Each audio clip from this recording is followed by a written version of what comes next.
Looks like there are survivors. Let's pick them up.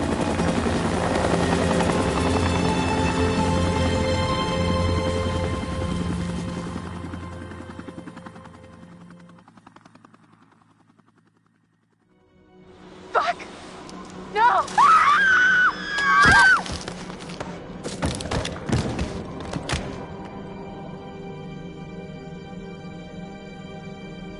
The old man, I don't know how to describe him. I mean... You said you thought he was stalking you at first. Did anyone else in your group think that?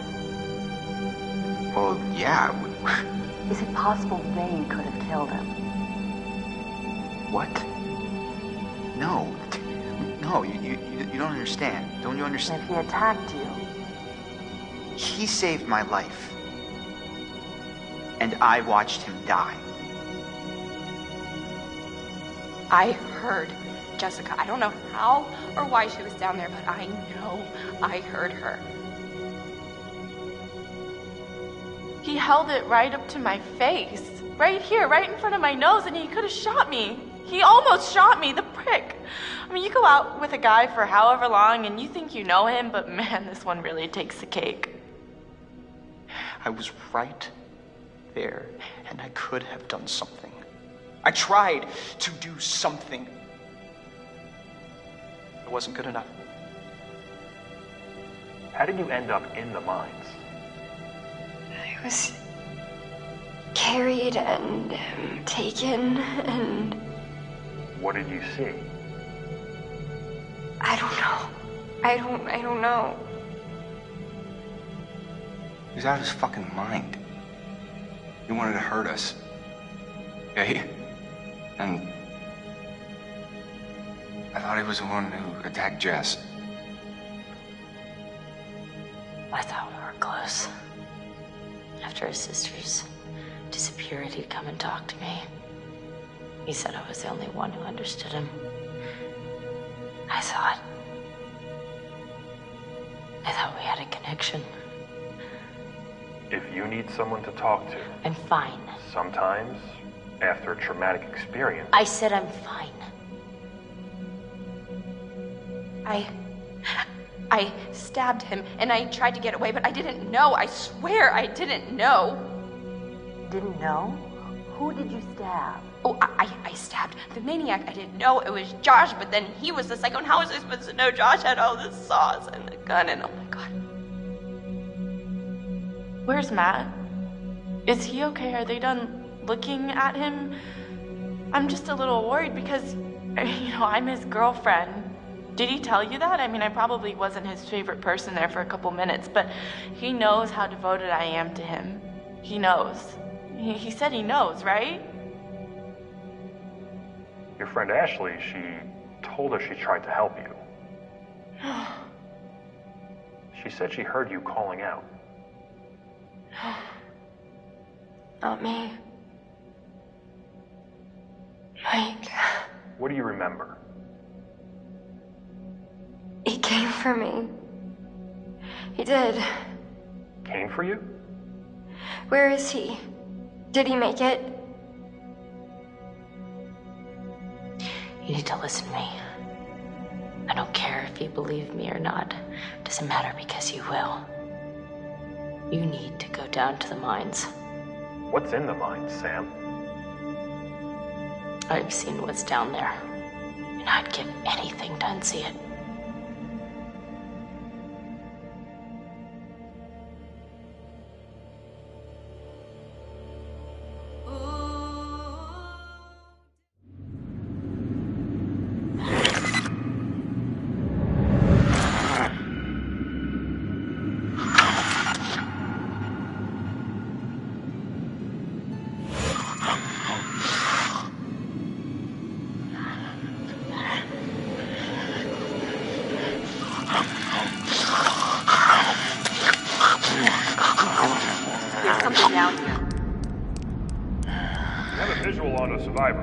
One survivor, repeat. Is that?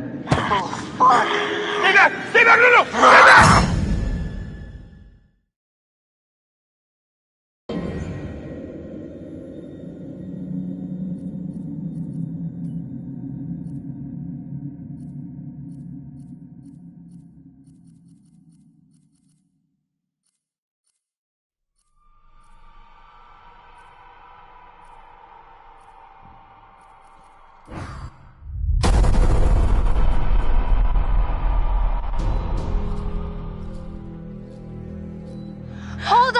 There is one individual we're considering as a...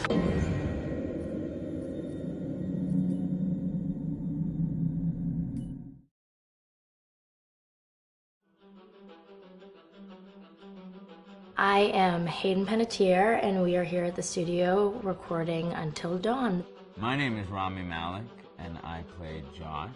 My name is Megan Martin. My name is Brett Dalton. My name is Antonella Lentini, and I played Hannah and Beth. My name is Jordan Fisher, and I play the character Matthew, Matt for short. I'm Nicole Bloom, and I play Emily in the game. My name is Noah Fleiss. I am Galadriel Steinman, and I play Ashley. So Until Dawn is the story of 8 teenagers who revisit this cabin in the woods about a year later after a really traumatic experience where I've lost 2 of my sisters, so coming to kind of get some closure in that respect. One of the things that Larry does really well is make these multi-layered characters, and I think for story in general, it follows the quintessential horror film plot lines, but the characters are so unique in themselves, and I think that's very cool. Oh, yeah, this was the right thing to do. What? You know, getting everyone together on the anniversary. I mean, Josh seemed really pumped about us all doing something, didn't he? Yeah, no, he definitely did. I haven't seen him so excited about something in forever. Good, good. Sam and I have a few things in common, such as being huge lovers of animals, and she's a huge animal lover. She's vegan. She is a pacifist. I'm not quite sure if I'm gonna go as far as saying that I'm a pacifist, but she's spunky and cool. I know that she, I think, is made fun of a little bit by the rest of them who think that her morals and her beliefs in that area are a little ridiculous and they don't agree with them, but she doesn't care. It doesn't stop her from being herself, and that's something that I hope I have in common with her. You know, he definitely can be depressed at some times and a bit of a loner, but he takes some solace in one of his sister's friends, Sam, played by Hayden Panettiere, and invites everybody back to the same house the next year to kind of find some closure. Jessica she has a whole lot of personality. She is definitely the sort of mean girl character that, you know, at school she knows she's pretty, she knows that boys like her, and she's gonna use it to her advantage. He's got a big heart, and you can tell that that's very evident, especially how he treats his girlfriend, Emily, and, you know, he's kind of a meathead, but in the best way possible. She really knows what she wants, and she manages to get that from whomever it is, whether it be Matt or Mike. You know, she's really driven, and I can definitely relate to that. My character is Chris, and he is what society might consider the nerd of the group, and he kind of embraces it. Ashley she's a little more serious than some of the other girls. She's definitely very intelligent and thoughtful. She kind of looks at the whole big picture of things. She's not quite as geeky as Chris, but they connect in a lot of ways. Mike is like big guy on campus. He's the class president who has some charm and has brain, and I don't know, people seem to like Mike. He gets away with a lot, though. He can be kind of jerky. The fact that he really just kind of wants everyone to be happy. I mean, he's a people pleaser, and I can definitely attest to being, you know, that guy. I'm always the friend that wants everybody to be happy and wants everybody to be taken care of, and that's definitely Matt. But also, like, this character is just so fun. I rarely get to play the bitch, and so it was really fun to do that. The spirit of things, seriously, what's wrong with you? I'm just trying to lighten the mood, Em. Don't be like that. Like what? The way you're being. You always get like this. I just think this is just the coolest thing to be a part of, and I just think it's going to take the world by storm. I really do. I think this genre is the wave of the future, and I think that once people see the potential behind it, of getting to interact with the drama that you're witnessing unfold in such a realistic way that this is how entertainment's going to be from now on.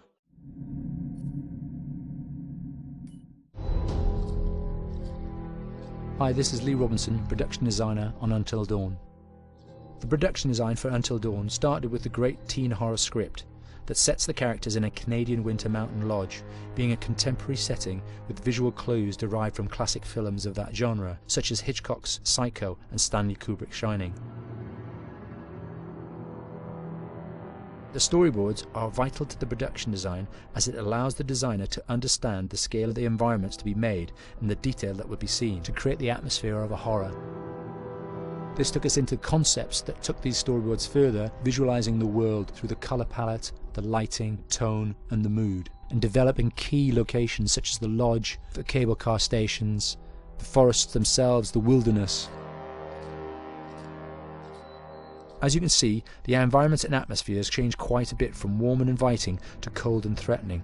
The Millionaire's Mountain Lodge was a key example. It was designed to be made from nearby stone and timber, embedding it into the landscape, with a contrasting and contemporary interior needing to be opulent and extravagant. We created dark and claustrophobic corridors with ominous and large open spaces, almost cathedral-like in size, and with huge structures to silhouette and dwarf the characters within, providing a labyrinth to explore and wander. Each character was developed with a strong visual identity in mind, with contrasting colours, tones and silhouettes to identify them, each to have their own texture, pattern and shape, so that when they were lined up you could always identify them. The costume designs allowed a range of clothes that would suit them for the cold winter weather, but also have an element of style and individualism, so that the audience could look at them and relate, recognizing themselves within them. A lady would like to cuddle up with her man by a nice cozy fire bathed in atmospheric mood lighting. Right. It'll get plenty toasty once we're rubbing up against each other. Mike. Yeah. Fire and mood lighting. Yes. Working with the lighting artists, we really brought the look and feel of the world together, and this required a thorough understanding of the visual language of teen horror. A key scene was where all the characters emerge out of the rear of the lodge chasing Hannah. A contrast is evident straight away from the exterior wilderness to the warmth of the lodge. The attention to character lighting here is through the bounce and rim lighting, accented colours and composition, creating characters that come from the dark into the light and back again with an emotional effect. Guys, there's someone outside. What the hell? Hannah! What's going on? Where's my sister going? It's fine. She just can't take a joke. It was just a prank, Han.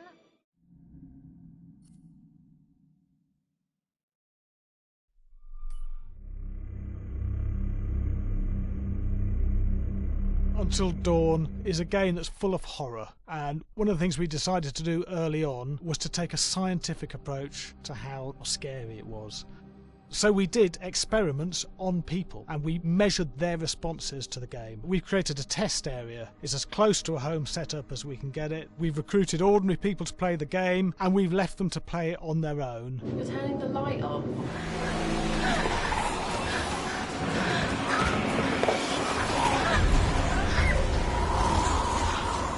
The only difference is it's rigged with cameras and microphones that relay the data through to the next room where people are watching them play.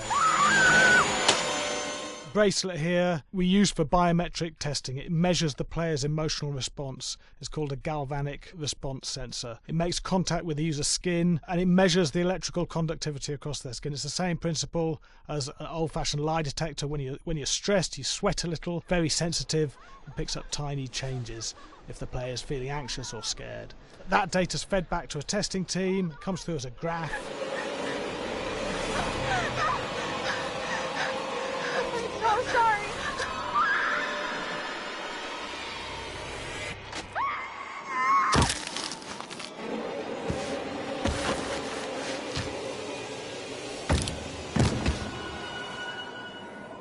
There's no point testing one or two people. You have to test a lot of people. Hey, watch your step.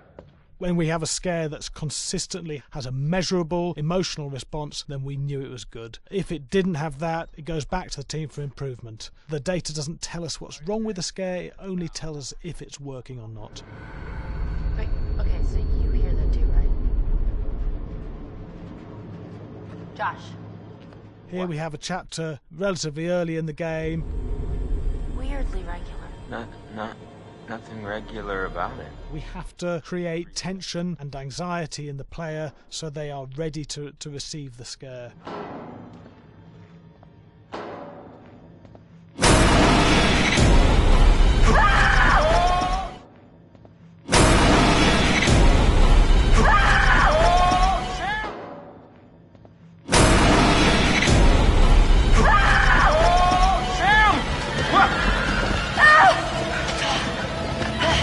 Give the player time to recover, to cool down, to calm down, and then start building the tension again before we do the next scare.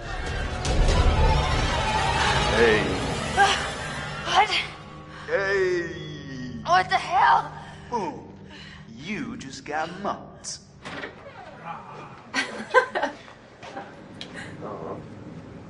Yeah, I have such an adrenaline high from that game. There's two things we found. One is we could look at the scares, analyse if our expected scares were working effectively. Were people shrieking and covering their hands, or were they getting an emotional response from it? And being scientific about it means that we strip out people's opinions about whether things are working or not. We've got data, and we look at the data. If it's working, we're happy with it. Really scary.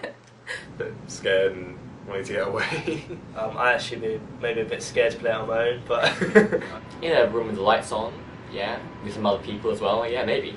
But because I'm a scaredy cat, I would play with someone in the room and the lights on. It was one of the scariest games I've played in a long while.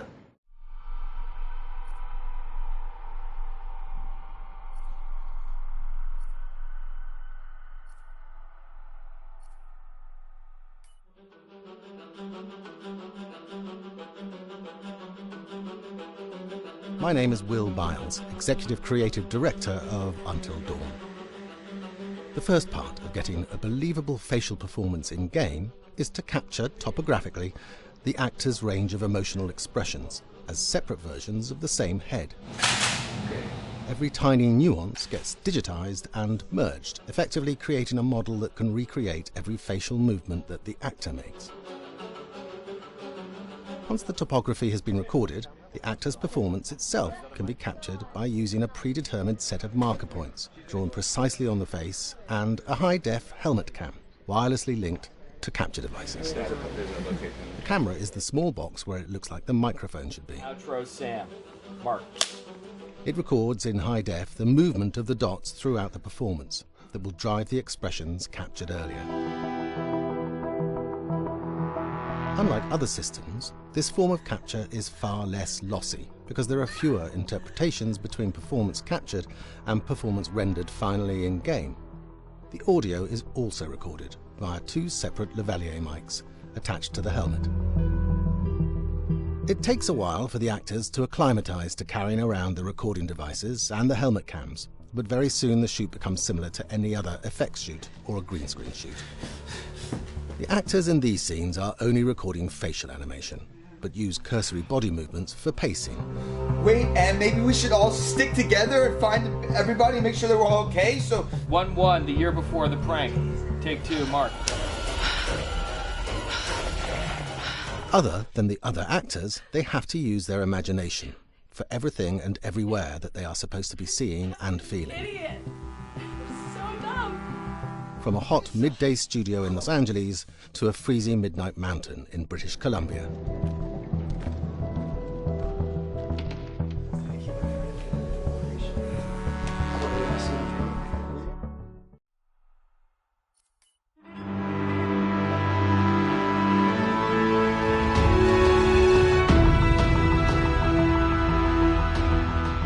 Until Dawn has a dynamic, ever-changing story, the facial performances and the body performances are recorded separately, with different systems.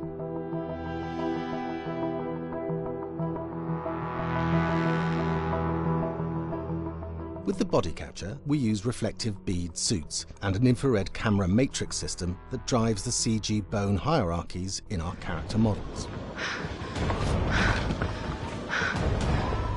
These performances cover everything from character locomotion, scene-specific performances and stunt work, most of which was recorded at studios in Pinewood and Shepperton, near London. Hannah! Hello?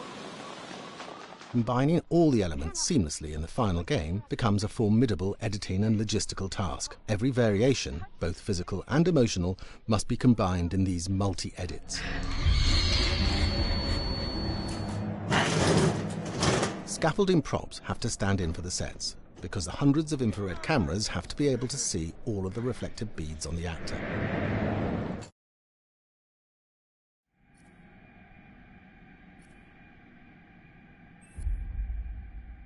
Person of interest.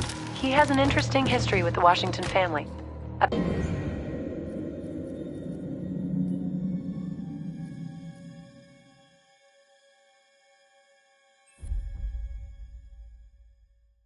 Apparently, he had warned them against pursuing their construction project in Blackwood Pines and claimed the land was sacred to his forefathers.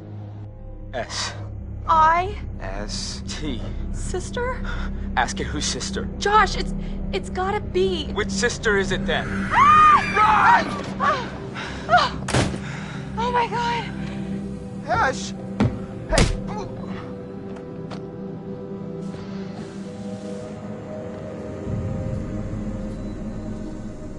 Come here.